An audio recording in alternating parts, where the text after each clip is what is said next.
like the flight had landed, but their phones weren't on and they weren't like popping up anywhere. It just said small plane in the Potomac, and I was just like, oh my God, and my heart just started like exploding out of my chest.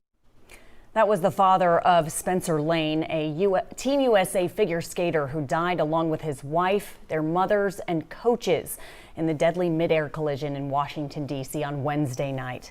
And this morning, we've learned that recovery crews will continue their search for the bodies of the remaining victims after more than 40 were recovered in the last 36 hours. Now, there are three big questions that we're working to get answered.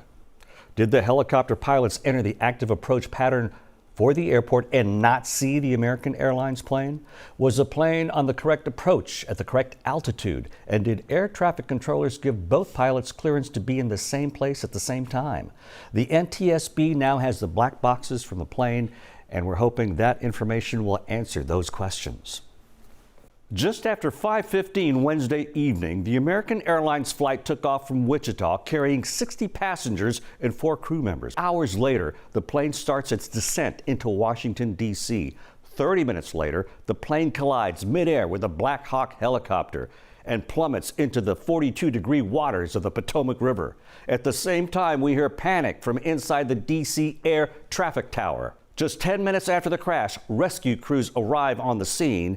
After another 10 minutes, D.C. Fire and EMS confirm an aircraft is down in the river and that rescue boats are on the scene. An hour later, the FAA confirms the collision, and the FAA and NTSB launch their investigation.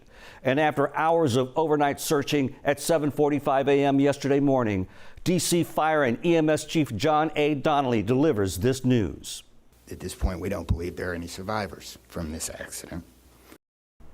Now, Devon Roming joins us live near downtown Houston. Devon, what safeguards are in place to keep disasters like this from happening?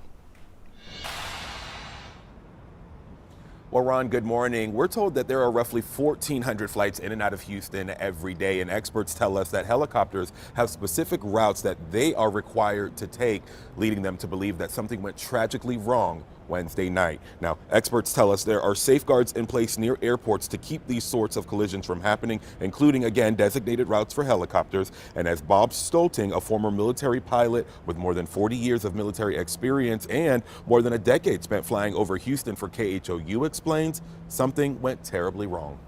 That particular route, from what I've been able to determine, had a maximum altitude of 200 feet. The midair occurred at about 400 feet. So why one of the aircraft was not at the proper altitude, I don't know. There may have been any number of reasons.